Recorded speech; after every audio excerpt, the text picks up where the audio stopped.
ओम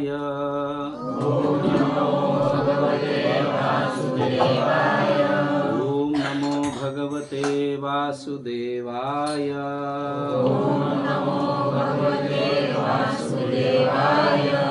ओम नमो भगवते वासुदेवाय।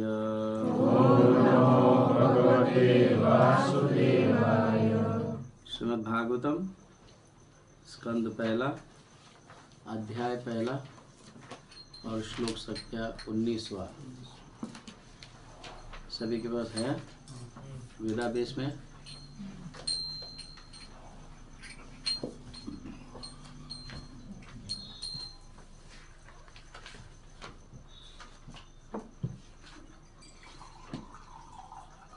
एक एक शब्द पढ़ेंगे, कृपया कर दोहराइए।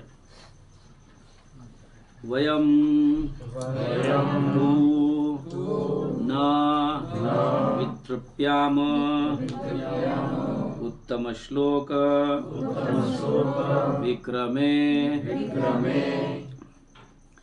यच्छ्रवणतां रसज्ञानां स्वादु स्वादु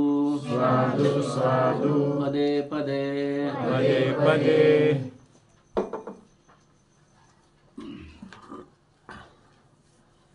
वयं तु न वितृप्याम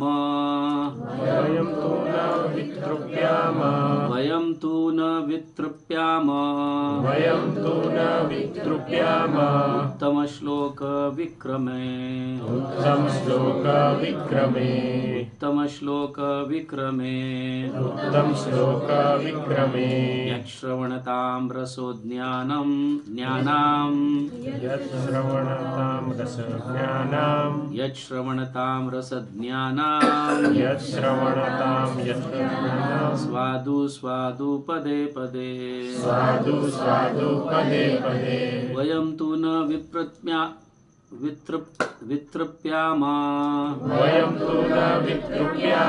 उत्तम श्लोक विक्रमे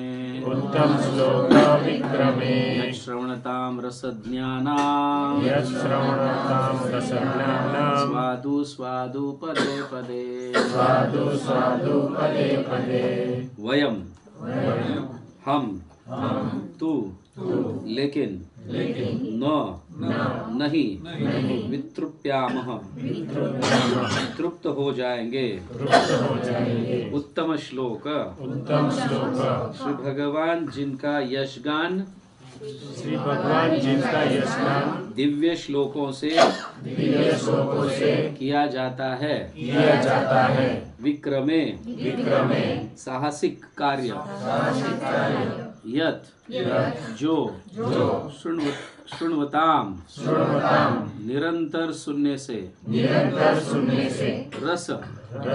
रस के ज्ञानाम ज्ञान जानने वालों को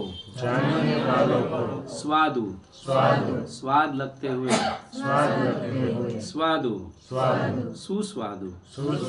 स्वादिष्ट पदे पदे पक पक पर। अनुवाद और तात्पर्य श्रील प्रभुपाद द्वारा। श्रील प्रभुपाद की जय।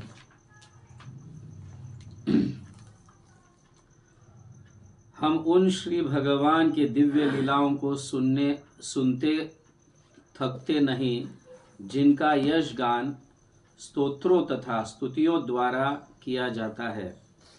उनके साथ दिव्य संबंध के लिए जिन्होंने अभिरुचि विकसित कर ली है, वे प्रतिक्षण उनकी लीलाओं के श्रवण का आस्वादन करते हैं। गुजराती छे? थोड़ी जोरथी वाचो। જેમના યશોગાન સ્તુતિ મંત્રો તથા થોડા જોરથી જેમના યશોગાન સ્તુતિ મંત્રો તથા પ્રાર્થના વડે ગવાય છે તેવા પૂર્ણ પુરુષોત્તમ પરમેશ્વરની દિવ્ય લીલાઓ વિશે શ્રવણ કરતા અમે ક્યારેય તૃપ્ત થતા નથી। જેમણે તેમની સાથેના દિવ્ય સંબંધો માટે અભિરુચિ કેળવી છે તેઓ તેમની લીલાઓના શ્રવણનો આસ્વાદ પ્રતિક્ષણ માણે છે।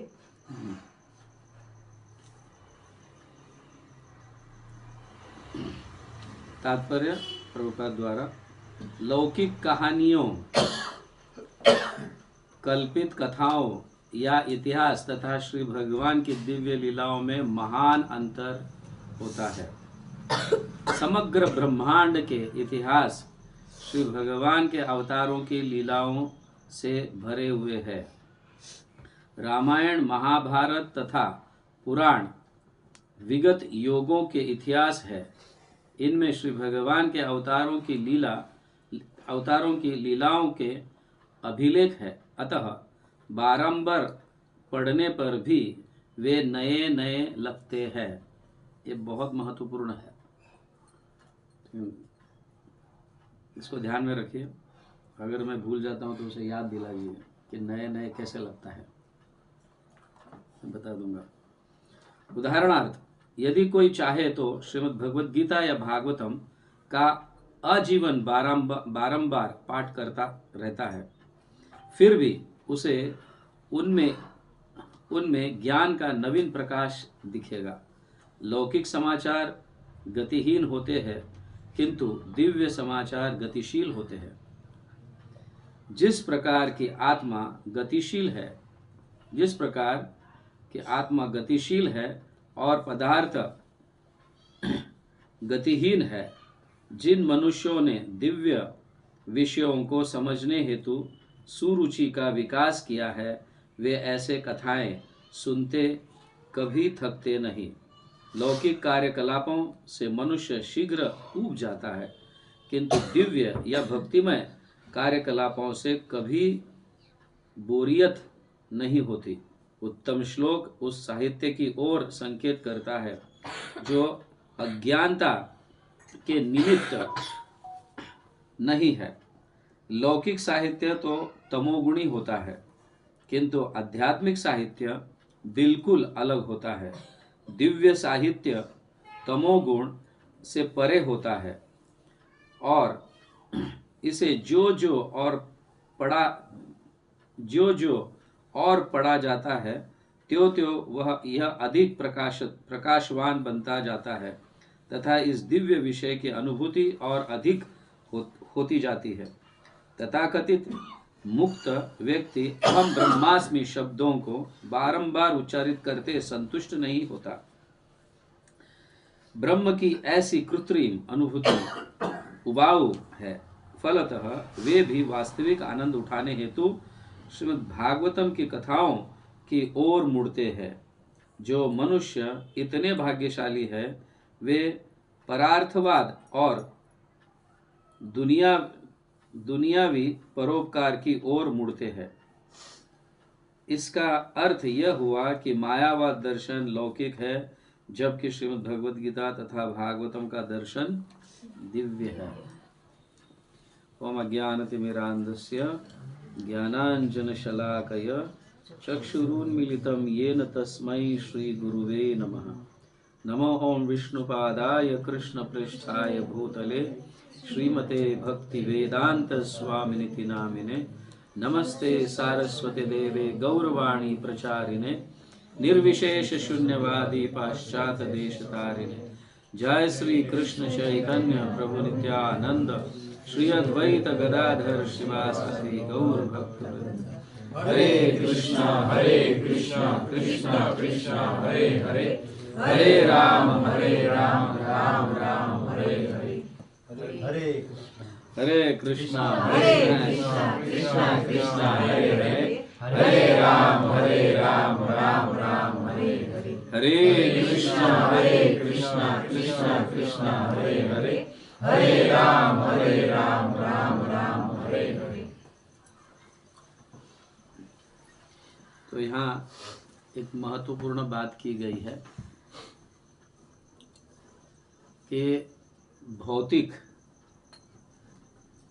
किताबें कहो या जो भी चीज़, इसे हम बार बार सुनना पसंद नहीं करते, एक समय बोर हो जाते हैं। लेकिन आध्यात्मिक चीज़ें जब भी हम बार बार सुनते हैं, कुछ नया समझने में आता है। हर समय जब भी आप भगवत गीता कितने लोगों ने 2-3 बार पढ़ी है? 2-3 बार पढ़ी है।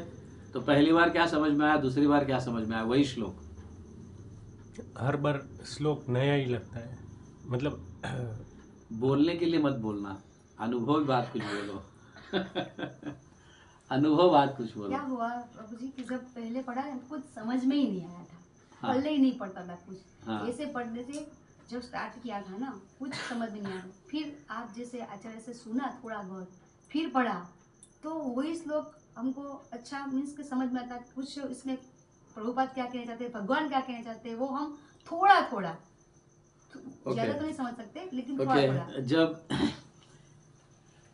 यस, ये दोनों बहुत महत्वपूर्ण है, पढ़ना भी और श्रवण भी करना।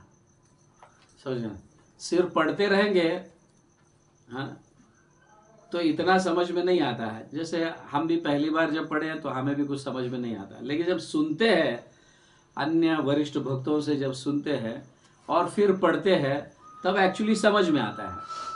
फिर बार बार और भी वरिष्ठ भक्तों से सुनते रहते हैं बार बार, और वही श्लोक वापस जब पढ़ते हैं तो उसका अर्थ कुछ अद्भुत समझ में आता है कि ये कुछ अलग ही है, ऐसे भी कहा जा सकता है, वैसे भी कहा जा सकता है, वैसे भी कहा जा पर सकता है। प्रभुपाद ने जो भूमिका लिखी है ना वो समझने में ही बहुत टाइम लग गया था, भूमिका में ही। श्लोक की बात तो हम आगे करते हैं, भूमिका में हम यस, अटक गए थे। इसीलिए बहुत जरूरी है कि लाइफ गुरु होना चाहिए।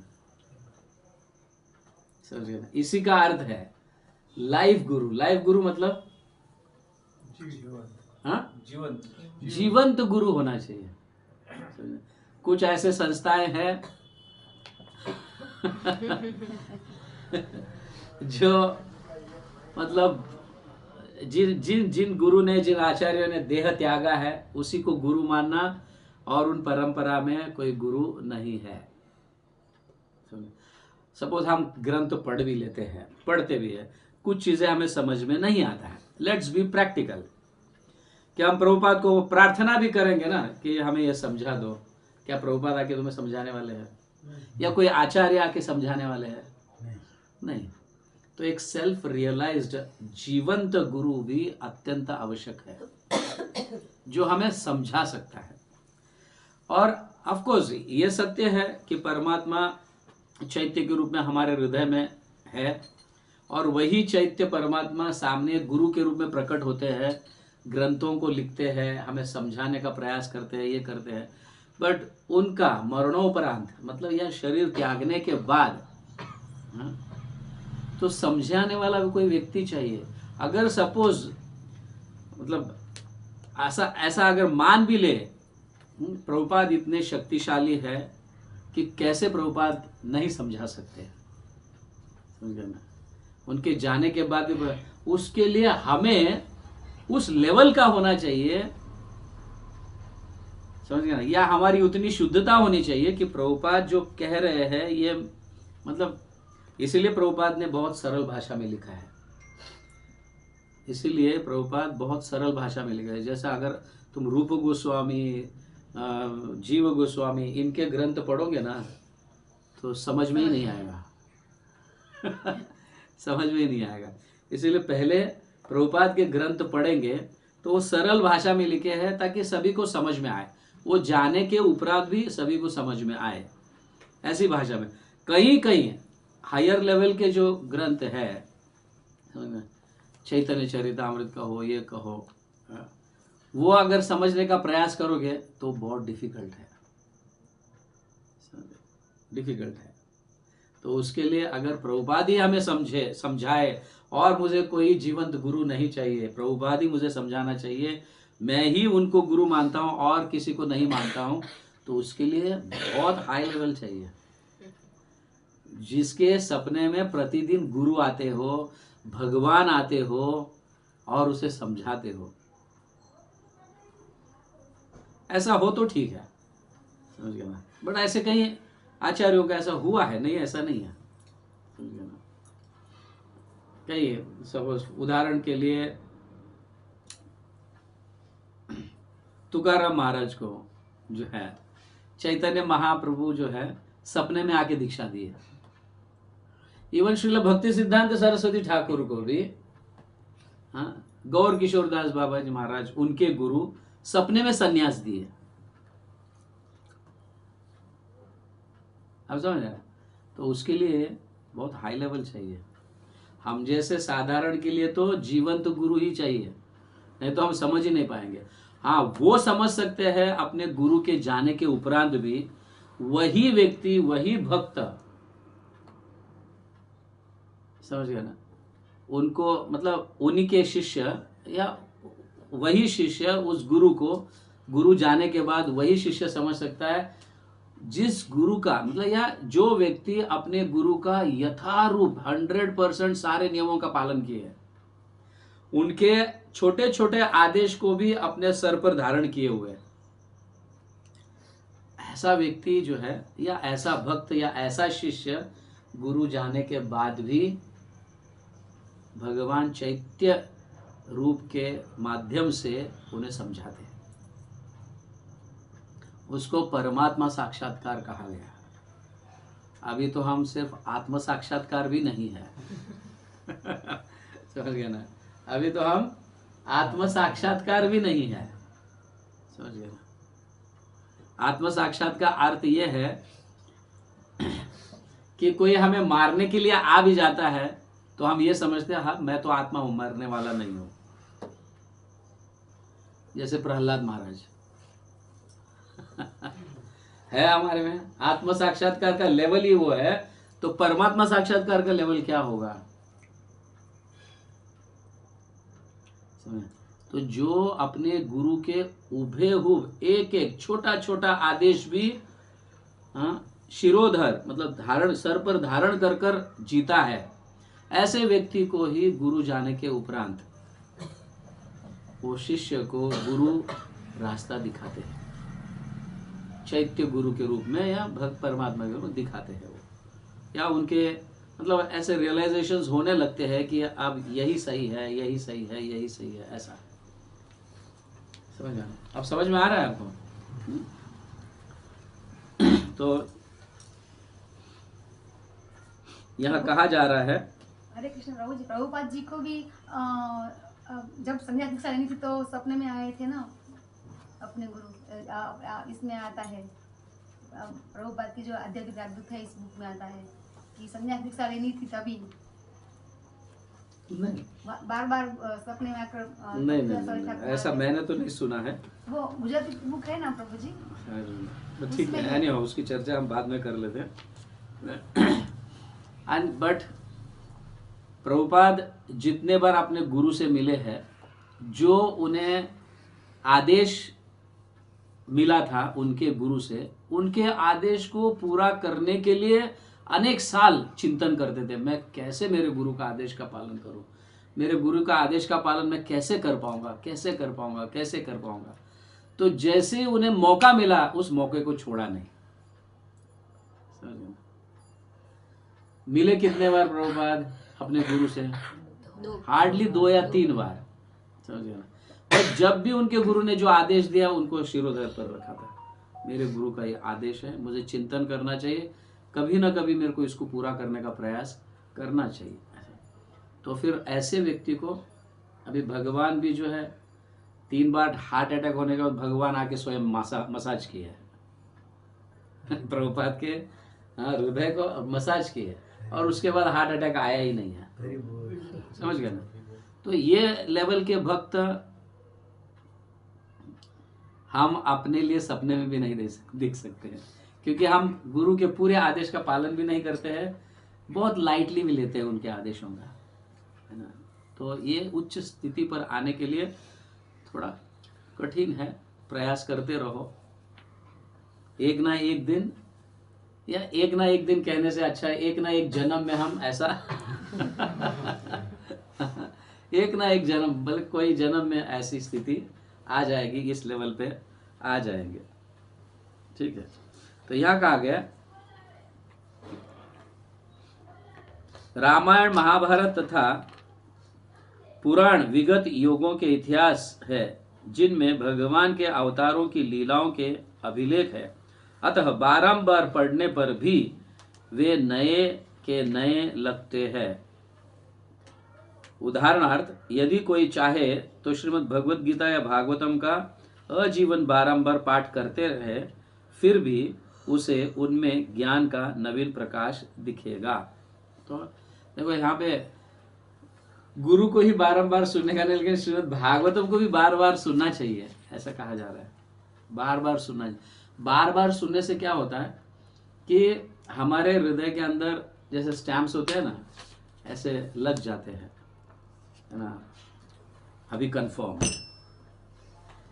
मतलब हम मानने लगते हैं यस वो सही है, वो सही है। तो इस तरह से बार बार सुनने से रियलाइजेशंस होने लगते हैं, साक्षात्कार होने लगते हैं कि ये सत्य है, और उस सत्य के माध्यम से हम कई एंगल से उसको देख सकते हैं। मैं लास्ट टाइम भी कहा, चैतन्य प्रभुर लीला के बूझे न पारे, के बूझीते पारे, कौन भगवान के लीलाओं को समझ सकता है। भगवान का एक लीला में इतने सारे अर्थ होते हैं। एक लीला गंगार शत शत धारे, समझे ना, गंगा तो एक जगह से निकलती है, फिर कितने धाराओं में उसके ये हो जाते हैं, और वहां सब जो जो उसके अंदर डुबकी लगाता है वो सब पवित्र हो जाता है, पता है कि नहीं। हाँ, एक ही जगह से निकलती है मगर सभी जगह वो फैल जाती है, यहाँ से यहाँ से यहाँ से, फिर अलग अलग नदियां बन जाती है ना। लेकिन सभी में आप डुबकी लगाओगे, स्नान करोगे तो पवित्र होंगे, क्योंकि वो मूलतः वो गंगा है। तो भगवान के लीला भी एक लीला प्रत्येक व्यक्ति अपने अपने भाव से समझ लेता है, और एक ही लीला अनेक भावों में एक व्यक्ति समझता है, ऐसा नहीं है। मेरे गुण के अनुसार, मेरे स्वभाव के अनुसार उस लीला के माध्यम से मैं कुछ शिक्षा लूंगा, वही लीला के माध्यम से दूसरा कोई और शिक्षा लेगा, दूसरा और कोई भक्त अलग प्रकार की शिक्षा लेगा। ये है कि नहीं? हाँ, इसीलिए कहा गया है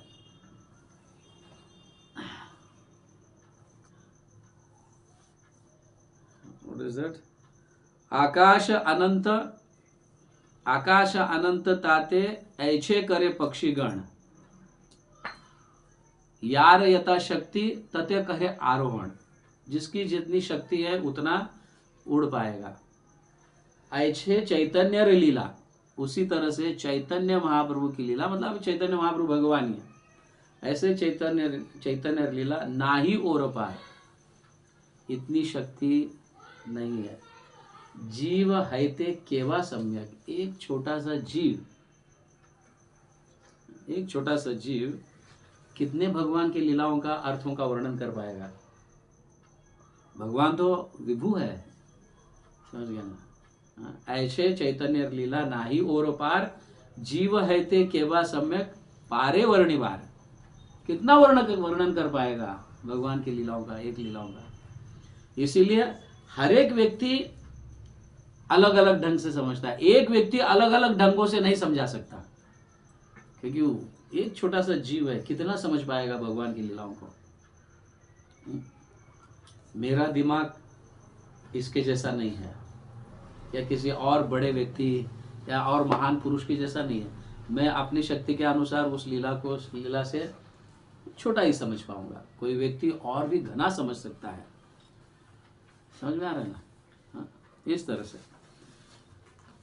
और यहाँ पे आगे कहा गया कि नया नया जब भी आप बार बार सुनते हैं तो नए नए अलौकिक अनुभव होने लगते हैं, यह समझने लगता है, बार बार पढ़ते हैं तो। बट उसी तरह से उसके ही एग्जैक्टली ऑपोजिट जो है भौतिक चीजें, एक किताब एक बार पढ़ने के बाद ज्यादा से ज्यादा दूसरी बार, तीसरी बार तो हाथ ही नहीं लगाएगा, पढ़ लिया है बस हो गया। क्योंकि भौतिक किताबें या भौतिक जो भी चीज है, अभी फॉर एग्जाम्पल न्यूज़पेपर, हमारे घर पे रोज न्यूज़पेपर आता है, कई लोगों के घर पे न्यूज़पेपर आता है। उस दिन आप ताजा खबर बोल के पढ़ते हो, बराबर है ना। आज का ताजा खबर, कल का बंसी का वार। कोई पढ़ेगा उसे बाद में? ये तो पढ़ लिया यार, वहां पे एक्सीडेंट हुआ था, इसका खून हुआ था, ये हुआ था, वो हुआ था, वो हुआ था। बार बार पढ़ने से आपको कुछ नया मिलने वाला नहीं है। लेकिन आध्यात्मिक ग्रंथों में ऐसा नहीं, भगवान की लीलाओं में ऐसा नहीं है। बार बार पढ़कर स्वतः अनुभव करो तो आपको एक लीला में अलग अलग अनुभव, हाँ ये ऐसा भी है, वैसा भी है।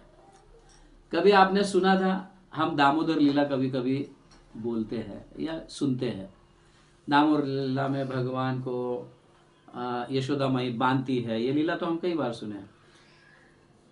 यशोदा माई ने चूल्हे पर दूध उबालने के लिए रखा था। जब मैं पहली बार सुना या पढ़ा प्रभुपाद में, दूध उबालते उबालते क्या हुआ था, वो चूल्हे में से मतलब ओवरफ्लो हो गया था, या क्या बोलते हैं, उबलते उबलते क्या होता है, तो फिर तुरंत यशोदा माई भागी और फिर वो दूध को निकाली। फिर बाद में जो भी किस्सा हुआ, भगवान को बांधे मिलते। लेकिन जब मैं और भी किसी रसिक भक्त के मुख से सुना, तब ऐसा सुनने में आया कि वो दूध को भी प्राण है। वो भी ये समझ रहा है कि अभी देखो, मतलब कृष्ण रो रहे हैं, यशोदा में स्तनपान करा रही है। अभी हमारा जीना भी तो क्या जीना, हम मर के आत्महत्या कर लेते आग में जाके। ऐसा कोई सोच सकता है? वैष्णव ऐसा सोचा है। आध्यात्मिक जगत में भी वस्तु को प्राण है, भौतिक जगत में वस्तु को प्राण नहीं है, सिर्फ जीवों को प्राण है। फिर वो कुत्ता हो, चूहा हो, बिल्ली हो या मनुष्य हो, उनको प्राण है। पत्थर को आप प्राण है देख सकते हो? पत्थर को प्राण नहीं, आध्यात्मिक जगत में है। तो पहली बार मैं जब दामोदर लीला किसी साधारण भक्त भागवतम क्लास में सुना तो ऐसे सुना। फिर बाद में वही लीला 2-3 साल के बाद किसी सन्यासी से सुना तो ऐसे सुना। अरे वाह, ये तो बहुत बढ़िया। और भी एक महान व्यक्ति से जब मैं सुना, और भी अलौकिक था वो लीला। हरिसूरी बोल के एक महान संत महाराष्ट्र में हो गए थे। उनके सपने में तो भगवान आकर स्वयं कहे है, सपने में नहीं, उनके तो पीठ पर ऐसे हाथ रखा भगवान ने। जब उन्होंने देखा किसी ने हाथ रखा है तो साक्षात भगवान थे, गोपाल थे। तुम दशम स्कंद के बारे में लिखो, खास करके सिर्फ दशम स्कंद पर उन्होंने लिखा है। तुम दशम स्कंद पर मेरे लीलाओं का एकदम सुंदर मधुर रूप से वर्णन करो। क्या मैं कर पाऊंगा? मैं हूं ना, चिंता क्यों करते हो? भगवान ने उन्हें कहा है। समझ गए? इस तरह की बात है। हरिशौरी महाराज महाराष्ट्र के है, बहुत सुंदर दशम स्कंद उन्होंने लिखा है। हमारे कुछ भक्त जो है उसका वर्णन करते हैं, व्यक्तिगत जिन्होंने उनके ग्रंथों को पढ़ा है, ये है वो है, वर्णन करते हैं। तो इस तरह से तो कहने का तात्पर्य यह है कि आध्यात्मिक ग्रंथों में आनंद और रस भरा हुआ है। जितना हम ज़्यादा पढ़ते हैं उतना रस स्वादिष्ट लगने लगता है। समझ गए ना? जैसे पहली बार हमने सपोज निर्जला किया है, निर्जला करने के बाद दूसरे दिन जब पानी पीते हैं तो कितना रसमय लगता है। वाह वाह, पानी के अलावा तो कुछ नहीं है। फिर रोज उसको पानी पीते हैं, फिर एक चौथे पांचवें दिन नींबू पानी पीते हैं तो और भी रसदार लगता है ना? रोज तो पानी पीते हैं, आज नींबू पानी। अभी किसी के घर आप जाओगे तो पानी रोज, मतलब नॉर्मल जैसे हम व्यवहार करते हैं गेस्ट का, पानी दिया, अगर नींबू शरबत दिया तो थोड़ा और भी हम प्रसन्न हो जाते हैं। साधारण पानी देने से भी ज्यादा प्रसन्न हम नींबू पानी देने से हो जाते हैं। होते हैं कि नहीं? होते हैं कि नहीं? और नींबू पानी से और भी ज्यादा प्रसन्न पाइनएप्पल जूस देंगे तो। महंगे महंगे फ्रूट्स का जूस देंगे तो और भी ज्यादा प्रसन्न होने लगते हैं कि नहीं? हाँ, ये वैसी बात है आध्यात्मिक में। बार बार पढ़ते रहो तो अलग अलग रस का अनुभव होते रहता है और मधुरता, स्वीटनेस बढ़ने लगती है। ऐसे नहीं कि स्वीटनेस या मधुरता घटने लगती है, वो बढ़ने लगती है। बट इस भौतिक जगत के कथाएं ऐसे नहीं है, समझ गए ना। एक बार पढ़ लिया बस हो गया। न्यूज़पेपर दूसरे दिन रद्दी में जाता है। आप कितने भी न्यूज़पेपर मंगाओ, पूरे साल, 4 साल, 5 साल वो रद्दी नहीं जाएंगे। उसको आप ऐसे रख नहीं सकते। भागवतम जैसा रखते हैं हम, रख सकते हैं ऐसा? कोई भी नहीं रखेगा। हाँ? मैंने मेरे गुरु महाराज से सुना था कि वो कह रहे थे एक बार कि अमेरिका में संडे न्यूज़पेपर ग्रंथ के जैसा बनता है। संडे का एक दिन का न्यूज़पेपर ग्रंथ के जैसा होता है, इतना मोटा। हमारे संडे न्यूज़पेपर ज्यादा से ज्यादा 20 या 25 पेज, ज्यादा से ज्यादा 30 पेज समझो, एडवर्टाइजमेंट ये वो सब मिलाकर। बट अमेरिका में इतना बड़ा ग्रंथ बनता है संडे का, स्पेशली संडे न्यूज़पेपर इतना बड़ा बनता है। और इतने लोगों को ये न्यूज़पेपर छापने के लिए करीबन 4 से 5 एकड़ पेड़ काटने पड़ते हैं, तब जाके इतना पेपर बनता है।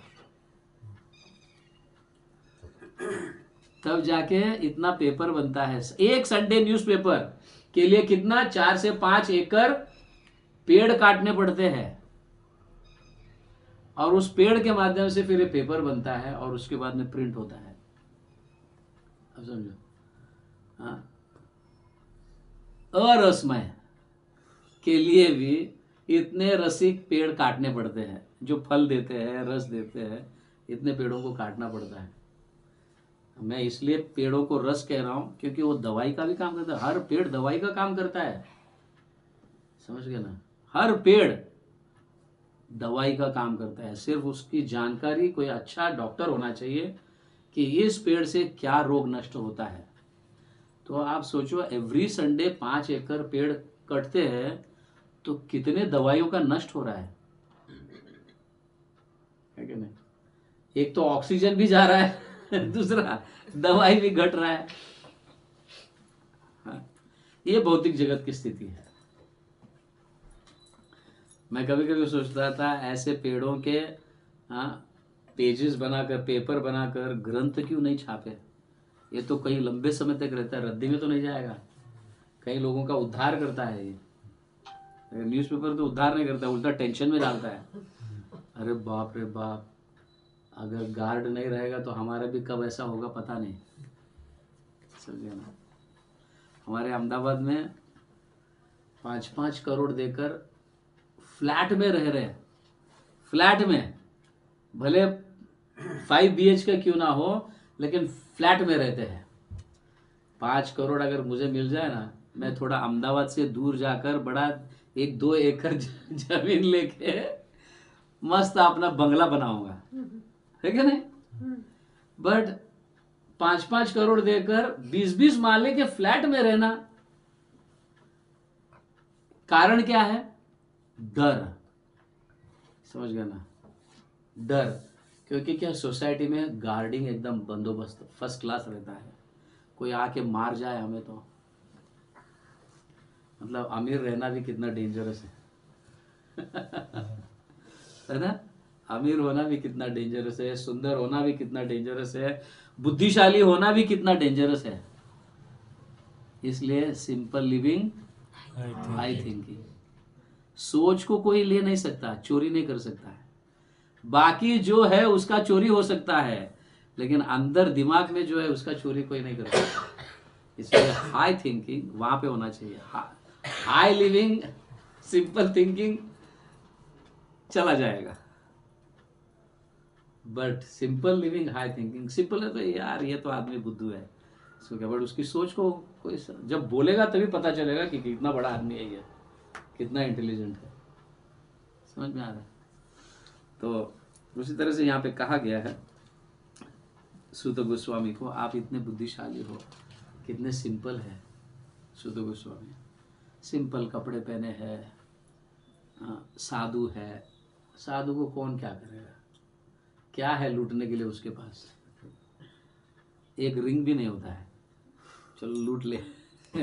एक रिंग भी नहीं होता है, अपना घर भी नहीं होता है, सिर्फ अपना एक उपवस्त्र ले लिया, भाई मैया कुछ दे दो, बाबा कुछ दे दो, या किसी का उद्धार करने के लिए जाता है, थोड़ा कथा करता है, जो मिलता है वो खा लेता है और अपना गुजारा करता है। उसका चोरी कौन करेगा? सिंपल रहना अच्छा है कि नहीं? हाँ? सारे डेंजरों से दूर। यस। लौकिक समाचार गतिहीन होते हैं, मतलब एक्चुअली वो नष्ट होने वाला रहता है। जैसे मैं कहा, न्यूज़पेपर आज ताजा ताजा खबर एकदम बढ़िया सा लेकर बैठ जाते हैं और पूरा निचोड़ कर रद्दी में, इतना समय डाला, रद्दी में गया समय। इतना समय पढ़ने के लिए 3-4 घंटा डाला, बाद में उस ज्ञान को रद्दी में डाल दिया। क्या अर्थ है उसका पढ़ने का? अगर ऐसा ही शौक है तो सिर्फ हेडलाइन पढ़ो ना, डिटेल्स में पढ़ने की क्या जरूरत है? कहाँ कथा करने जाना है अपने को? इतने लोगों का एक्सीडेंट हुआ, सुनो सुनो, इतने लोगों का एक्सीडेंट हुआ, सुनो सुनो इसका ये हुआ, सुनो सुनो उसका वो हुआ, इतना लूटा। ये क्या कथा है? इससे लोग और क्या होंगे? डिप्रेस में चले जाएंगे, स्ट्रेस में चले जाएंगे। बट भगवान की कथा में आनंद है, बार बार सुनते हैं तो भी मन करने लगता है। और दूसरी एक बात ऐसी है, जब हम कथा बार बार, भले एक ही कथा जब बार बार सुनते हैं ना, हाँ, आत्मा को बड़ा प्रिय है। बार बार सुनने से शुद्धिकरण होने लगता है। भले हमारे शारीरिक दृष्टि से या इस दिमाग से हम ये सोचते हैं, अरे यार ये तो कथा मैंने सुना है, कितने बार सुनना है इसको? कभी कभी ऐसा होता है ना मन, अरे यार मैंने कथा सुना है, कितनी बार सुनना है? बट वही कथा बार बार सुनने से हृदय शुद्ध होने लगता है, शुद्ध होने लगता है। काम, क्रोध, लोभ सब चला जाता है बार बार सुनने से। ये फायदेमंद है क्या नहीं बार बार सुनना? हाँ। श्रवणम, व्हाट इज दैट? शृण्वताम स्वकतः कृष्ण पुण्य श्रवण कीर्तन हृदयंतस्तो अवध्राणी विधुनोति। भगवान कथा के माध्यम से हमारे हृदय को धोते हैं साबुन से। समझ गया? आप जैसे कपड़े धोते हैं, पटकते हैं, भगवान भी वैसे धोते हैं। विधुनोति सुरतम सताम, ये कहा गया भागवत में। और इन्हें, इन भगवान के इन लीलाओं को उत्तम श्लोक भी कहा गया। उत्तम श्लोक उस साहित्य की ओर संकेत करता है जो अज्ञानता के निमित्त नहीं है।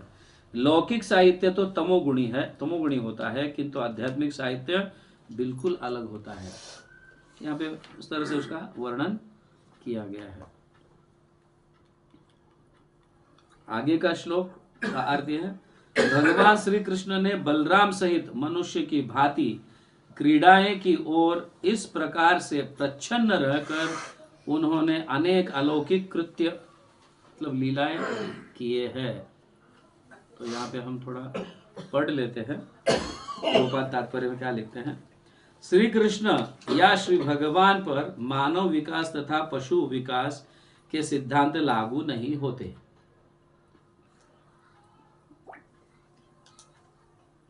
इसका अर्थ यह है, विकास मतलब हम समझते हैं परिवर्तन या प्रगतिशील विकास। हमारे ज्ञान में विकास होता है, हमारे उम्र में विकास होता है, या जो भी है, या सैलरी में विकास होता है, ये होता है। भगवान का ऐसा नहीं होता है। समझ में आ रहा है? भगवान का ऐसा नहीं होता है। भगवान अभी सुंदर लग रहे हैं, कल और सुंदर लगेंगे, परसों और सुंदर लगेंगे, ऐसा नहीं। उनका लिमिटलेस सुंदर है, इसीलिए हमें पहुंचने में वहां तक समय लगता है। समझ गया ना? हमें वहां तक पहुंचने में समय लगता है उनके सौंदर्य के दर्शन करने के लिए। उनका सौंदर्य का दर्शन, मतलब उनका सौंदर्य लिमिटलेस है, वहां पे परिवर्तन नहीं है। Already reach to the highest age हम कल्पना नहीं कर सकते।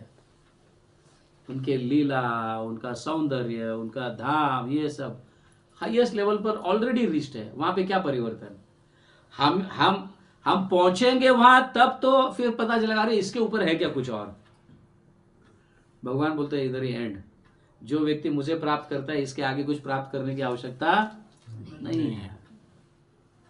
समझ गया ना? हाँ। तो यहां पे वो कहा जा रहा है। आजकल विशेष रूप से भारत में इन सिद्धांत का बोलबाला है कि तपस्या तथा आत्मसंयम के बल पर मनुष्य ईश्वर बन जाता है, क्योंकि भगवान श्री राम, भगवान श्री कृष्ण तथा भगवान श्री चैतन्य महाप्रभु को प्रामाणिक शास्त्रों में बताया गया संकेतों के आधार पर ऋषियों तथा मुनियों ने भगवान के रूप में पहचाना था। अतएव अनेक धूर्त व्यक्तियों ने अपने स्वयं के अवतारों की सृष्टि कर ली है। हाँ, यहाँ पे कहा जा रहा है कि कुछ लोग कुछ चमत्कार करके ये करके भगवान बन जाते हैं। भगवान कभी बन सकते हैं? नहीं। है ना? भगवान बन नहीं सकते, क्योंकि भगवान है। फिर भगवान बनने का प्रयास क्यों करेगा? इसको समझ रहे ना? भगवान ऑलरेडी भगवान है, तो भगवान बनने का प्रयास क्यों करेगा? इसलिए जीवात्मा कभी भगवान नहीं बन सकता, क्योंकि प्रयास करने वाला व्यक्ति वही है। भगवान को प्रयास करने की आवश्यकता ही नहीं है। प्रयास करने वाला व्यक्ति या परिवर्तन जो है उसी में है। हाँ? तो आजकल ये समझते हैं कि थोड़ा कुछ चमत्कार किया, बालों में से HMT वॉच निकाला, ये निकाला, तो भगवान बन गया। और लोग भी इतने मूर्ख है अज्ञानता के कारण, क्योंकि उन्होंने पढ़ा ही नहीं कभी शास्त्र। भगवान कैसे होते हैं, भगवान को पहचानने के कैसे मतलब पहचाना जा सकता है भगवान को, ये उन्होंने पढ़ा ही नहीं है। तो अंधश्रद्धा, अंधा, एक अंधा दूसरे अंधों को राह दिखा रहा है, और सारे जाकर एक बार वो लीडर भी जो अपने आप को भगवान मान रहा है वो भी, और सब जो मान रहे उसको भगवान वो भी कुएं में गिर जाएंगे। श्रीमद् भागवतम में तो इन लोगों के लिए ऐसा बताया गया है कि अगर लीडर चीट करता है अपने अनुयायियों को या अपने शिष्यों को या व्हाटएवर जो भी फॉलोअर्स को, समझ गए ना, चीट करता है, तो अगले जन्म में वो लीडर अजगर बनेगा और सारे जो शिष्य है वो चींटियां बनेगी और उस अजगर को खाएंगे। श्रीमद् भागवतम में ऐसा वर्णन है, समझ गए ना। तो ऐसा एक गुरु था जिसने अपने शिष्यों को पथभ्रष्ट कर दिया अपने कुछ स्वार्थ के लिए। अगले जन्म में वो गुरु अजगर बना और ये शिष्य चींटियां बनकर उसी वारुल में, क्या बोलते हैं उसको, जो एंट हिल बोलते हैं ना, एंट हिल, जिनमें सांप रहते हैं, समझ गए ना। हाँ? तो सारी चींटियां उसके अंदर घुसकर उस अजगर को मार दिए, क्योंकि गए जन्म में तो हमें चीट किया था, आज हम इस जन्म में हम छोड़ेंगे नहीं तुमको। और सत्य है, भागवतम कह रहा है, मैं नहीं कह रहा हूँ, और कोई सामान्य व्यक्ति नहीं कह रहा है, ये भागवतम कह रहा है।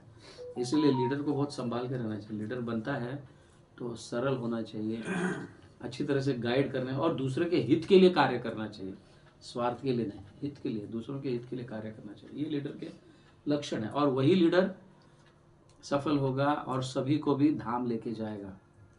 नहीं तो फिर वो भी सड़ते रहेगा और दूसरों को भी सड़ाते रहेगा। ऐसा तो कुछ अभी जन्म में है, कुछ कल की अवतार, ये अवतार, वो अवतार जन्म में है। आप साउथ में जाओगे तो बहुत सारे तुम्हें कल के अवतार मिलेंगे साउथ में। समझ गए ना, एकदम क्या पैसा है उनके पास, क्या ऐश्वर्य है, ऐसे सोने के आसन पर ऐसे बैठे रहते हैं, समझ गए ना। पता नहीं शिष्य क्या क्या करते रहते हैं, और बड़े बड़े लोग उनके आहारी गए हैं। अभी इतने बड़े लोग, मुझे कभी कभी लगता है कि उनको समझ भी है क्या नहीं। हमारे ऐसे छोटे बच्चे अच्छे कि भगवान कृष्ण को भगवान मानते हैं किसी मनुष्य को भगवान नहीं मानते। वो बुद्धिशाली है उनसे भी, मैंने देखा है ऐसे, समझ गए ना, ऐसे बड़े बड़े बिजनेस लोग, ये लोग कल की भगवान मानकर उनके सामने कहीं सोना डालते हैं, पता नहीं कितना, तराजू में तोलकर पैसा देते हैं, सोना देते हैं, और करते क्या है, कहीं हॉस्पिटल खोला, कहीं ये खोला, कोई और खोला, कोई ऐसे कार्यों में लगे हैं। किसका उद्धार होगा उससे? उनका कर रहे हैं उनका उनका भी उद्धार नहीं होने वाला है। उनका भी उद्धार नहीं होने वाला। प्रभु जी, हम वो पहले आपको बोले कि हम आसाराम बाबू है, आसाराम उनका वो सोनी टीवी पे सुनते थे सुबह सुबह हमारे घर में। नहीं, हमें अभी सुबह चालू करते थे। किसी की निंदा नहीं करनी है सर, हमें अभी किसी की निंदा नहीं करनी है। वो हर व्यक्ति अपना अपना भोगते रहेगा, ठीक है। तो यहाँ कहा गया है श्री राम, कृष्ण, महाप्रभु वगैरह, उनके ग्रंथों में लिखा है उनका नाम कि ये भगवान है। अगर कोई बोलता है तुम्हें कि मैं भगवान हूँ कुछ चमत्कार करके, हाँ, बोलो तुम्हारा कहाँ लिखा है, कौन से ग्रंथ में तुम्हारा अवतार लिखा हुआ है, ये आप बोल सकते हो। और हमारे कुछ भक्त लोग कभी कभी, मतलब वरिष्ठ भक्त या सन्यासी लोग ऐसे बोलते हैं कि प्रभुपाद ने ऐसा कहा उन्हें कि अगर कोई बोलता है कि मैं भगवान हूँ, हाँ, और वो साबित नहीं करके दिखाता है, तुम जाकर उसके मुंह पर थूक के आ जाओ क्योंकि कम से कम शुद्ध भक्त के थूक से उसका उद्धार होगा। समझ गए ना, थूक से उसका उद्धार होगा। जब ग्रंथों में लिखा है कब कल के अवतार कब अवतरित होने वाला है, लिखा है एंड में, वो भी कलयुग के एंड में। अभी कलयुग के लिए तो अभी 4 लाख साल बाकी है, 4,27,000 बाकी है, समझिए ना, अभी भगवान पैदा हो गया।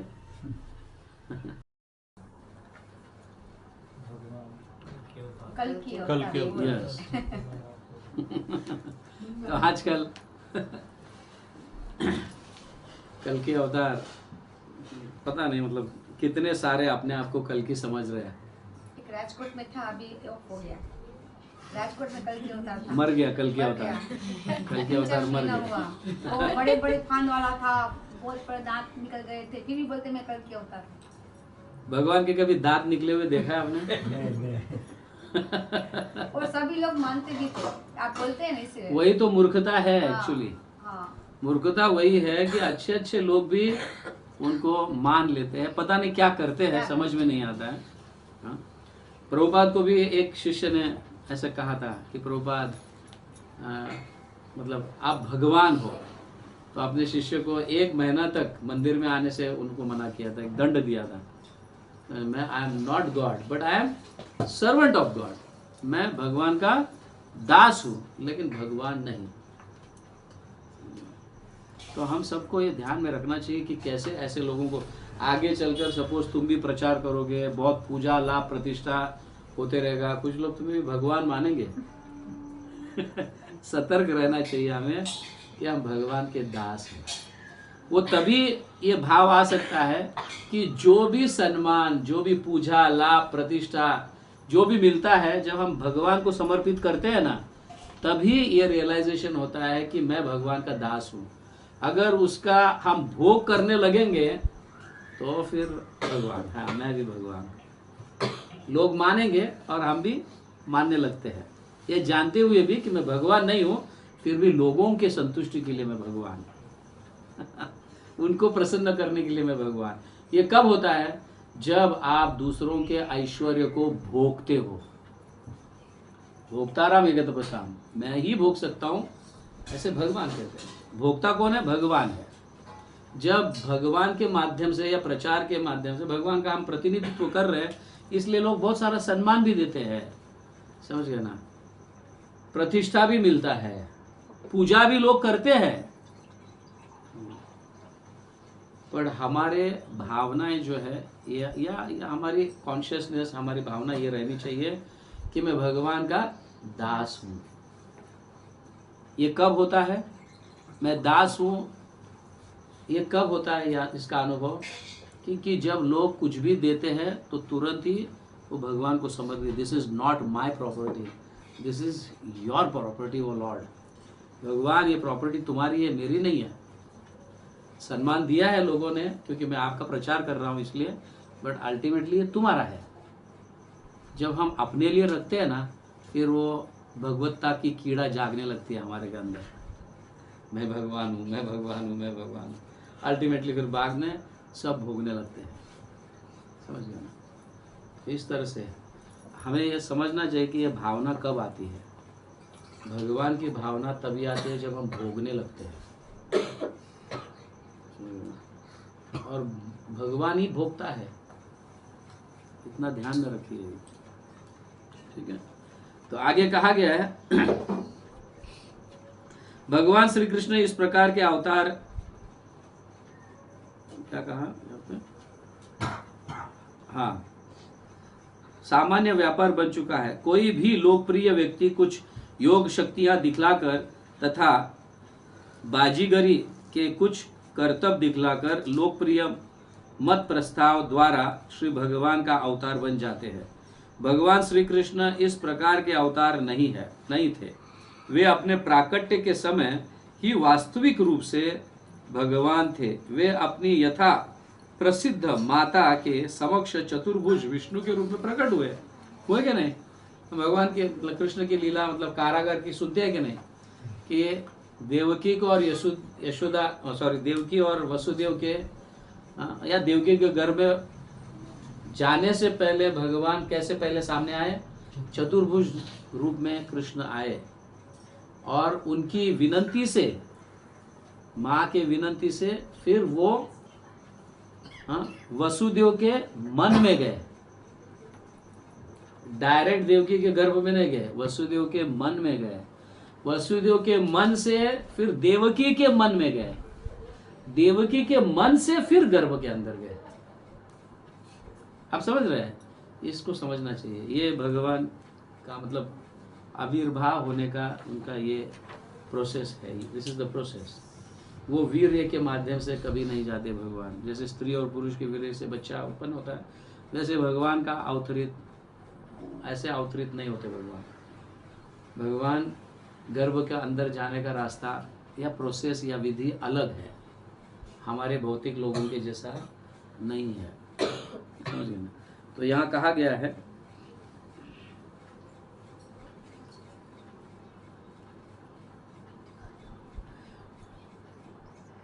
वे अपने प्राकट्य के चतुर्भुज के रूप में प्रकट हुए, फिर बाद में प्रकट होते थे, फिर भी अपनी माता के अनुरोध पर बालक रूप में परिणित हो गए थे। वे तुरंत ही गोकुल में अपने एक और भक्त के यहाँ पे चले गए, जहाँ उन्हें नंद महाराज तथा यशोदा माता ने अपने पुत्र के रूप में उसको स्वीकार किया। इसी प्रकार बलराम भी, जो भगवान श्री कृष्ण के पूरक है, श्री वसुदेव की अन्य पत्नियां से उत्पन्न बालक समझते थे। वसुदेव को कितने पत्नियां थी? करीबन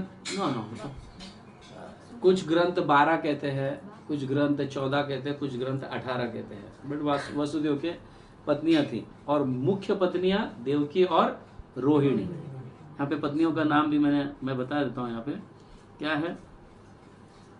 पौरवी, भद्र, मदिर, रोचना और वृक देवी, ऐसे कई पत्नियां हैं वसुदेव के। 14, 12 या 18 जो भी है पत्नियां। तो रोहिणी के पुत्र बलराम और सुभद्रा। सुभद्रा भी किनकी पुत्री है? रोहिणी की है, देवकी की नहीं। देवकी की सिर्फ कृष्ण। कभी कभी कहते हैं सुभद्रा किनकी पुत्री है, तो वो रोहिणी की पुत्री है, लेकिन वासुदेव की पुत्री। तो वसुदेव के इतने पत्नियां थे, ये हमें समझना चाहिए। श्रीमद् भगवद गीता में भगवान कहते हैं कि उनका जन्म तथा उनके कर्म दिव्य है।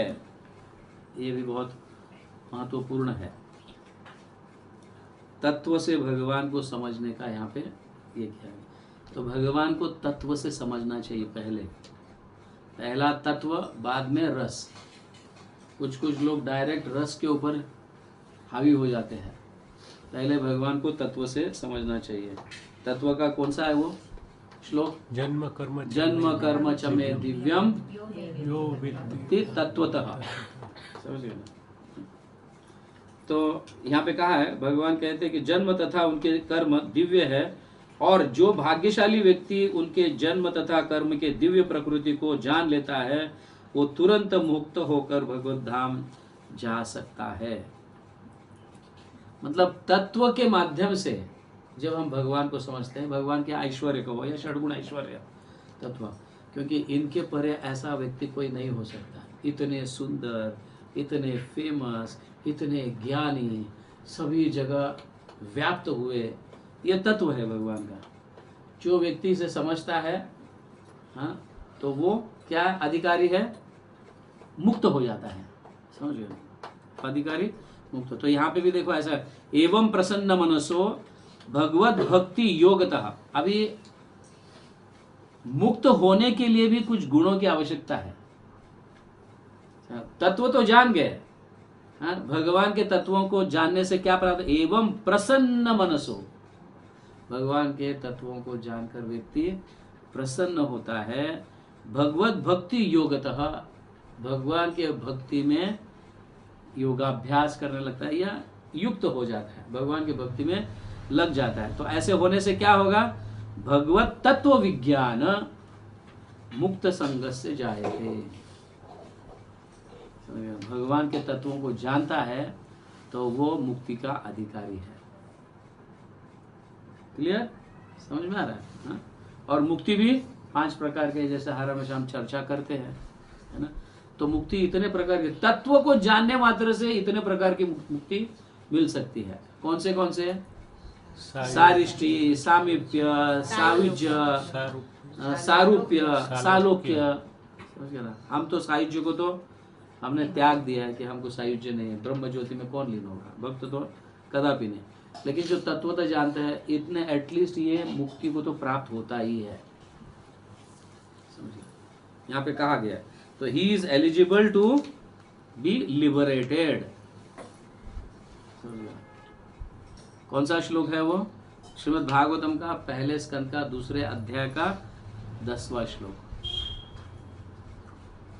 एवं प्रसन्न मनसो भगवत भक्ति योगतः भक्त तत्व विज्ञान। तत्व कहा, यहाँ पे भी तत्व शब्द आ रहा है। तत्व विज्ञान, विज्ञान तत्व, आपका तत्व, विज्ञान में परिवर्तन, प्रैक्टिकल अप्लाई करना। तो उस समय तब वो अधिकारी बनता है क्या? मुक्त संगस्य जायते, वो मुक्ति का अधिकारी है। तो ये यहाँ पे मुक्ति की बात हो रही है, मतलब ये सभी मुक्तियों की बात हो रही है, 5 प्रकार की मुक्ति की बात हो रही है। बट भक्त जो है मुक्त नहीं होना चाहता है, उसको क्या चाहिए? हम सभी को तो मुक्ति ही चाहिए, है कि नहीं? हाँ, भगवान के धाम जाएंगे, ये जाएंगे, वो जाएंगे, हम सब वही चाहते हैं, सब लोग मोस्टली, है ना? ऐसे मुक्ति से, हाँ, ये कहा गया है कि महिमा ज्ञान युक्त स्यात्। महिमा ज्ञान युक्त स्यात्, महिमा मतलब तत्व, भगवान के महिमा को जान लिया। भगवान ऐसे इतने विशाल, मतलब विभू, सभी जगह व्याप्त, ये महिमा ज्ञान युक्त स्यात् वैधि या विधि मार्ग अनुसारिणाम। अब भगवान की महिमा को जानने वाला सारे विधियों का पालन करने लगता है। सुबह उठना, माला जप करना, पढ़ना, ये करना, वो करना, वो करना। ऐसा व्यक्ति भी, मतलब यहाँ कहा गया है, जो मुक्त होने वाले व्यक्ति, ऐसा व्यक्ति भगवान के ऐश्वर्य को प्राप्त करता है। भगवान के ऐश्वर्य मतलब, हाँ, या भगवान के रानियां बनना, समझो, माधुर्य भाव में भी अगर स्थित हो जाए तो भगवान के रानियां बन सकता है। बट रागानुगा, भगवान के प्रति प्रेम, ऑफ कोर्स ये भी प्रेम है, पत्नियां प्रेम नहीं करती ऐसा नहीं है, लेकिन वो ऐश्वर्य युक्त प्रेम है। बट माधुर्य प्रेम जो है, रागानुगा श्रितानाम तु प्रायशः केवल भवेत, रागानुगा भक्ति से ही आप भगवान के माधुर्य स्थिति को प्राप्त कर सकते हैं। माधुर्य मतलब कृष्ण, यहाँ पे भगवान के मतलब इस श्लोक के अंतिम में समझाया गया है, कृष्ण के दशम स्कंद के सारे लीलाएं जो है ये मधुर है। दशम स्कंद में लीलाएं जो है मतलब राक्षसों को मारने का छोड़कर बाकी वृंदावन की जो लीला है वो मधुर है, उसमें मधुरता है, स्वीटनेस है, ऐश्वर्य नहीं है। अब ना ऐश्वर्य और मधुरता में फर्क पड़ता है। ऐश्वर्य मतलब खाना पीना है भगवान के साथ, समझ गए ना, बट ये लीलाओं में एंट्री नहीं मिलेगी। कौन से मधुर लीला में एंट्री नहीं मिलेगी। विधि भक्ति करने वाले सब यहाँ पहुंचते हैं, रागानुगा भक्ति करने वाले सब मधुरता को प्राप्त करते हैं। विधि भक्ति में जो है वो ऐश्वर्य को प्राप्त करते हैं, भले प्रेम करते हैं भगवान से लेकिन ऐश्वर्य को प्राप्त करते हैं। लेकिन जो रागानुगा भक्ति करते हैं, जिनके हृदय के अंदर राग उत्पन्न हुआ है, राग मतलब अफाट प्रेम, अफाट प्रेम, ये राग है। जैसे एक माता को अपने बच्चे के प्रति राग रहता है, उसको कुछ भी होता है तो वो सहा नहीं जाता है, तो ऐसा राग जब उत्पन्न होता है, रागानुगा श्रिता नाम तू प्रायशः केवल भवेत, ऐसे ही जो राग मार्ग पर है उसी को ही ब्रजेंद्र नंदन मिलते हैं। रागानुगा मार्गे तारे ताहार, रागानुगा मार्ग ताहार भजे जय जन। जो भी भक्त रागानुगा मार्ग को अपनाता है और उस प्रकार से भजता है, से ही जन पाए व्रजे व्रजेंद्र नंदन। नहीं तो द्वारकाधीश प्राप्त करेंगे, वासुदेव कृष्ण को प्राप्त करेंगे, लेकिन नंद महाराज के पुत्र को प्राप्त नहीं करेंगे। आपको सब प्रभु ये क्या अलग अलग है? नंद महाराज का पुत्र अलग, वासुदेव का पुत्र अलग, द्वारकाधीश अलग। एक भाव है। आपको कृष्ण कैसे चाहिए? द मोस्ट चीटर, ठगने वाला, ऐसा वैसा चाहिए? नहीं, कृष्ण बोलो, भगवान बोलो, सच बोलने वाला चाहिए, मेरे साथ रिस्पेक्टफुल रहना चाहिए, हाँ, कोई गलतियां नहीं करनी चाहिए। ऐसा भगवान आप चाहते हो क्या? कैसा भगवान चाहते, कैसे कृष्ण चाहते हो? ऐसे कृष्ण चाहते हो क्या? नहीं, चीट करने वाला चाहिए, ठगने वाला चाहिए कृष्ण, हाँ, मतलब मस्तीखोर होना चाहिए कृष्ण। कौन से भगवान को आप चाहते हो?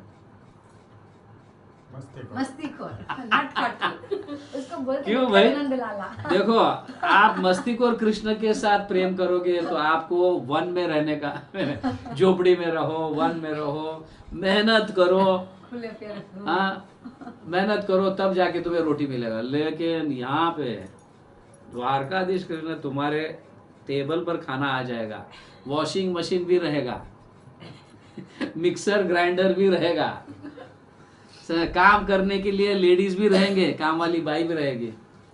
इतना अच्छा तुम्हें मिल रहा है सुविधा और तुम वन में रहना चाहते हो? हाँ? भागवतम का अलौकिक भाग यही है कि हम ऐसे कृष्ण को चाहते हैं जो नटखट हो, झूठ बोलने वाला हो, ठगने वाला हो, समझ गए ना? ऐसे कृष्ण को भागवतम देता है, समझ गए ना? भगवत गीता तो वैसे कृष्ण को देता है। आप क्या चाहते हो माता? मिक्सर ग्राइंडर हो, 4 नौकर चाकर हो, चाहते हो क्या? नहीं, मिक्सर ग्राइंडर 4 नौकर चाकर हो और मैं बैठूंगी तो बहू प्लेट पर लाकर देना चाहिए, प्लेट मेरे टेबल पर लाना चाहिए, सोते समय मेरे पैर दबाना चाहिए, ध्यान करना चाहिए। अभी की सिचुएशन पे तो चाहिए प्रभु जी, सबको चाहिए। ऐश्वर्य तो एट्रैक्टिव लगता है। ऐश्वर्य आप इस तरह से ग्लोरीफाई कर रहे हैं कि मतलब कि वो एट्रैक्टिव लग रहा है अभी। क्या ऐसा चाहिए कि भगवान तुम्हारे पैर दबाए? नहीं चाहिए। भगवान स्वयं चाहते हैं ये, समझ गया ना? हाँ, सुदामा अपने सखाओं के मतलब भगवान के कंधे पर गोप सखाए चढ़ते हैं, उसको मारते हैं, अरे जा जा तू कौन है, समझ गया ना? ऐसे कहने वाले हैं। इसको मधुर, इसमें मधुरता है, स्वीटनेस, और भगवान चाहते हैं वो, समझ गया ना?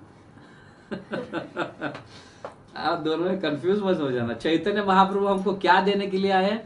ऐसे भगवान को देने के लिए आए हैं। कैसे भगवान? नटखट, ठगाने वाले, समय बोलकर कभी समय पर नहीं आने वाले। समझ गया ना? हाँ। तो भगवान इसको आनंद, मतलब इनमें आनंद का अनुभव करते हैं भगवान स्वयं, इसीलिए उसको मधुर रस कहा गया है। मधुरता है, स्वीटनेस है वहां पे, वो जरूरी है। तो चैतन्य महाप्रभु हमें ये सिखाने के लिए आए हैं, और यही प्रेम देने के लिए आए चैतन्य। और हरे कृष्ण महामंत्र से यही प्रेम मिलता है, समझ गया ना? सब प्रेम मिलता है। और ध्यान में रखो आप,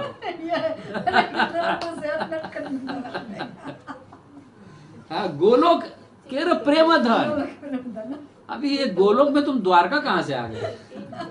ऐसे गोलोक में द्वारका कहाँ से आ गए भाई? यहाँ तो क्लियरली कहा जा रहा है, गोलोक के प्रेम धन हरि नाम संकीर्तन। ये प्रेम देने के लिए चैतन्य महाप्रभु आए हैं, और ये सबको नहीं मिलता है। सभी को द्वारका का प्रेम मिलेगा, समझ गया ना?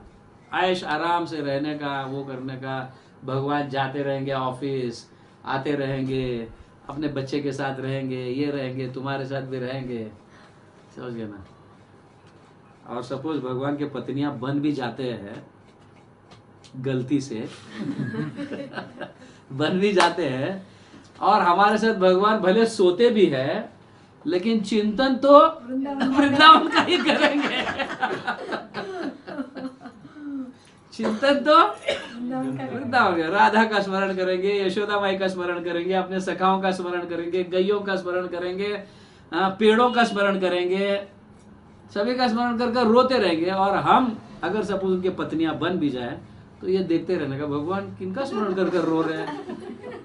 हम इतना प्रेम करते तो भी भगवान कहाँ लगे हैं? किसके प्रति प्रेम कर रहे हैं?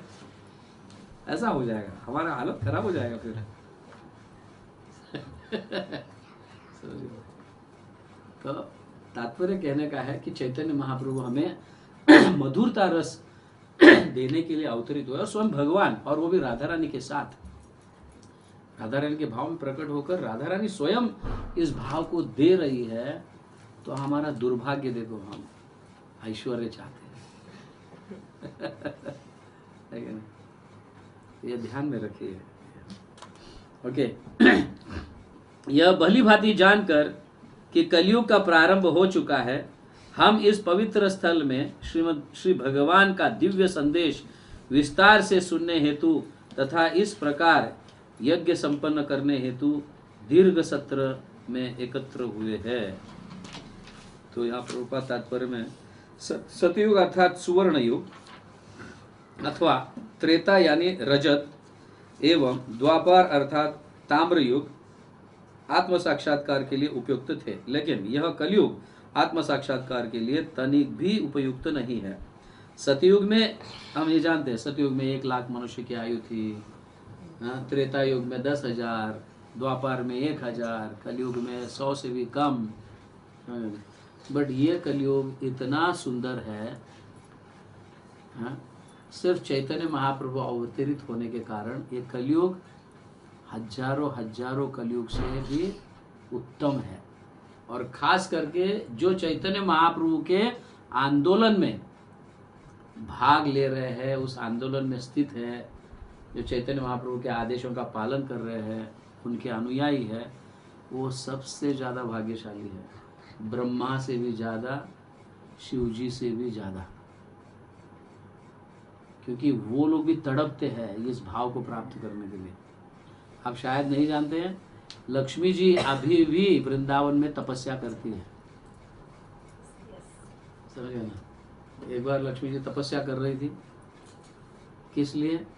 कि मुझे भगवान श्री कृष्ण के रास लीला में प्रवेश करना है, इसलिए तपस्या कर रही थी। भगवान का नाम कृष्ण कृष्ण या वॉटेवर जो भी है ले रही थी, मंत्रों का उच्चारण कर रही थी। भगवान प्रकट हो गए, क्या चाहिए लक्ष्मी जी तुम्हें?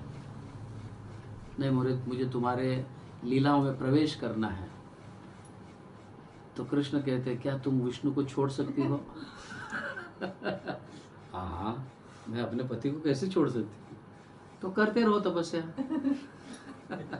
तो अभी भी तपस्या कर रही है, सोचो।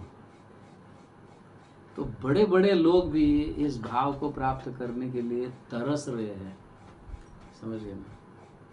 और हमें ऐसे ही प्राप्त हुआ है चैतन्य महाप्रभु और श्रीमती राधा रानी के कारण। या श्रीमती राधा रानी के कारण चैतन्य महाप्रभु प्रकट होकर इसे दिए हैं। तो हम कितने सौभाग्यशाली हैं, कितने सौभाग्यशाली, गणना नहीं कर सकते हम। There is no scale to measure, समझ गए ना। पूरे पृथ्वी का भी अगर स्केल बनाओगे ना, राउंड पूरा मीटर लगाओगे या पूरे ब्रह्मांड का भी लगाओगे, तो ये कितने भाग्यशाली जीवात्मा है, गणना नहीं होगी। बट दुर्भाग्य ये है कि हमें वो सरल रूप से मिला है, इसलिए उसकी कीमत नहीं है, समझ गए, उसकी कीमत नहीं है।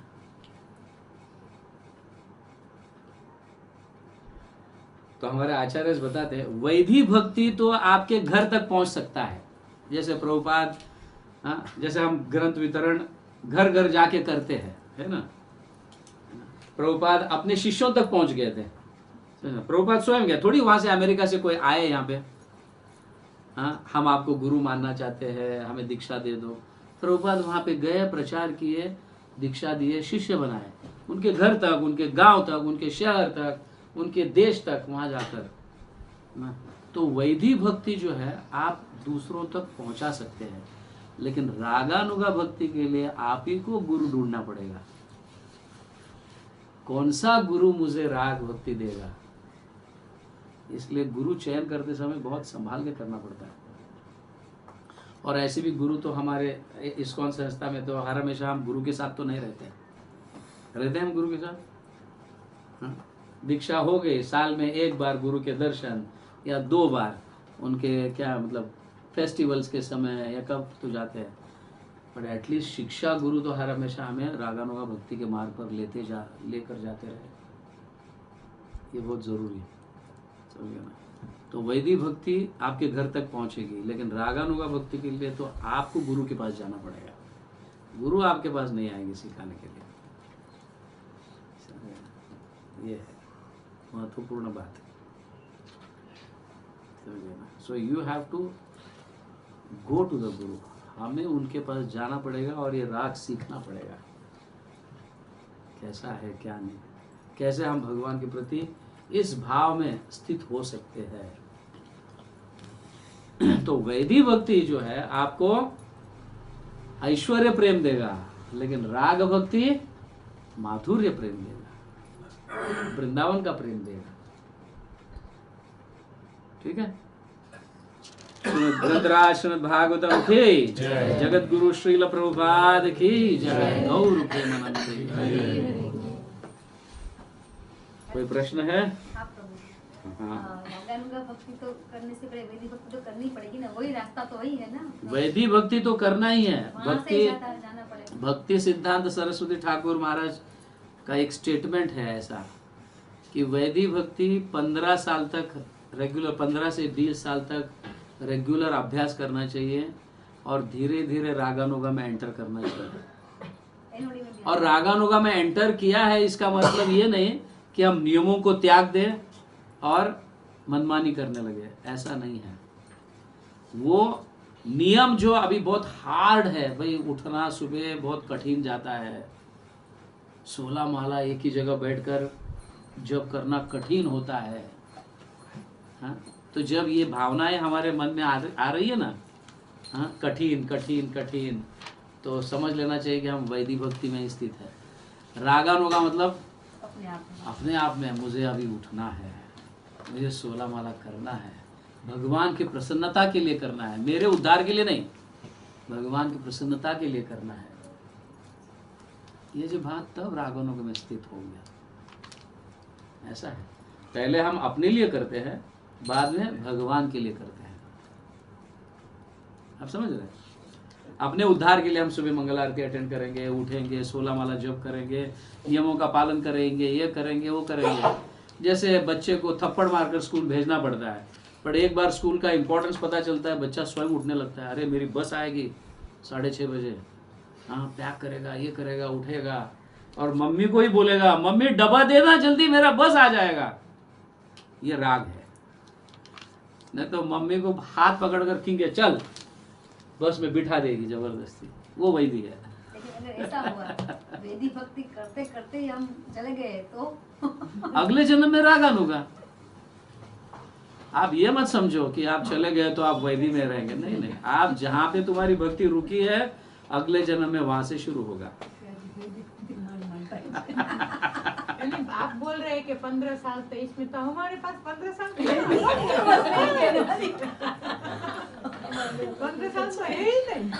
प्रश्न तो अच्छा है, बुढ़ापे में भक्ति लेंगे तो अभी उसका क्या है? आप पहले क्यों नहीं मिले हमें? आपको क्वेश्चन करते क्यों पहले नहीं मिले? ये तो अभी उल्टा चोर कोतवाल को डांटे। सुरेंद्रनगर में आप कहाँ थे? हम तो ढूंढ ढूंढ नहीं हो, बट अगले जन्म में तो मिलेगा, समझ गए ना? अभी जब इस मार्ग पर आए ही है तो अभी भगवान की जिम्मेदारी है वो तुम्हें वहां तक पहुंचाना, समझ गए? तुम्हारी जिम्मेदारी अभी तुम्हें वहां तक पहुंचाना, भगवान की जिम्मेदारी। और भगवान ऐसी व्यवस्था कर देते हैं आपको कि आपको रागानुगा गुरु मिलेंगे अगले जन्म में, फिर लेके जाएंगे, उसकी चिंता मत करो। भक्ति अपनाया है ना आपने, भगवान श्री कृष्ण को अपनाया है, और आपके हृदय के अंदर वो भाव है, माधुर्य प्रेम का भाव है, और इसी भाव से अगर भजन हो रहा है, हाँ, तो भगवान व्यवस्था कर देते हैं। That is none of our business, it is कृष्णा's बिजनेस। प्रभु जी, यस, आपने सब ग्रंथ का नाम लिया था भगवान का, तो इसमें आपने वो पुराण भी बोला था, पुराण भी बोला था आपने, पुराण जो है मुसलमान का नहीं नहीं, कुरान नहीं, पुराण। फिर पुराण, हाँ। पुराण पुराण तो बरोबर है। आपने तो पुराण के थे पुराण बोला था आपने, कुरान सुना। आप उस एरिया में रहते हैं क्या? नहीं तो यहाँ तक आवाज आता है सुबह